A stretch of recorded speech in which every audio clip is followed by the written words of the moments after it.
Husband ବି ଗାଳି କରନ୍ତି କଣ ଏମିତି ଖାଉଛ ମୋଟା ହେଇଗଲେଣି ଏବେ 15-20 ଦିନ ଭିତରେ ଖାଇବା କମ କର ବୋଲି ଏମିତି ପାଟି କରୁଛନ୍ତି। ତ ଆଉ ଗୋଟେ ଆଜ୍ଞା ମୁଁ ଆଉ ଗୋଟେ ଉପରେ ଦେବି ଏଭରିଡେ ସାମ୍ପୁ ଉପରେ। ମ୍ୟାମ୍ ଇଏ ସାମ୍ପୁ ମୁଁ ଆଉ ମୋ ହଜବେଣ୍ଡ ଆମ ଘର ଲୋକ ସମସ୍ତେ ୟୁଜ କରୁ।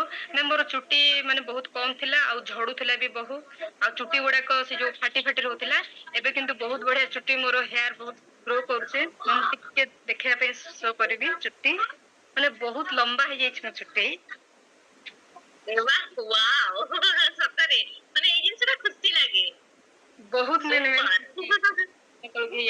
ବହୁତ ଖୁସି ଲାଗୁଛି ଆଉ ଚୁଟି ପୁରା ସର୍ଟ ବି ଲାଗୁଛି ସାମ୍ପୁ ୟୁଜ କଲାରୁ।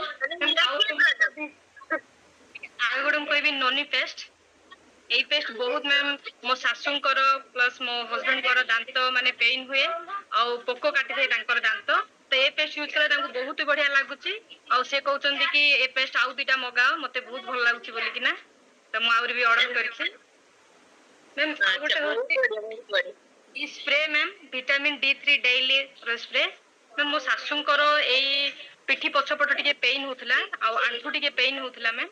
ତାଙ୍କର ଏଇ ସ୍ପ୍ରେ ଗୋଟେ ୱିକ୍ ମାନେ ସ୍ପ୍ରେ କଲର ନେଇକି ବହୁତ ବଢିଆ ତାଙ୍କୁ ଲାଭ ମିଳିଛି ମାନେ ପେନ୍ ବି ହଉନି କମି ଯାଇଛି ବହୁତ। ପ୍ରଡକ୍ଟ ୟୁଜ କରିକି ବହୁତ ବଢିଆ ଲାଗୁଛି ବହୁତ ବେନିଫିଟ ବି ମିଳୁଛି ବହୁତ ଖୁସି ଲାଗୁଛି। ନାଇଁ ମ୍ୟାମ୍ ସେମିତି କିଛି ମୋର ନଥିଲା ମୁଁ ବହୁତ ପଜିଟିଭଲି ଆସିକି ଜଏନ କରିଥିଲି ଯେହେତୁ ମୁଁ ମୋ ସାନ ଭଉଣୀ ଥ୍ରୁରୁ ଆସିଥିଲି। ତାପରେ କମ୍ପାନୀର ସାର୍ଟିଫିକେଟ ଦେଖିଲା ଭଲ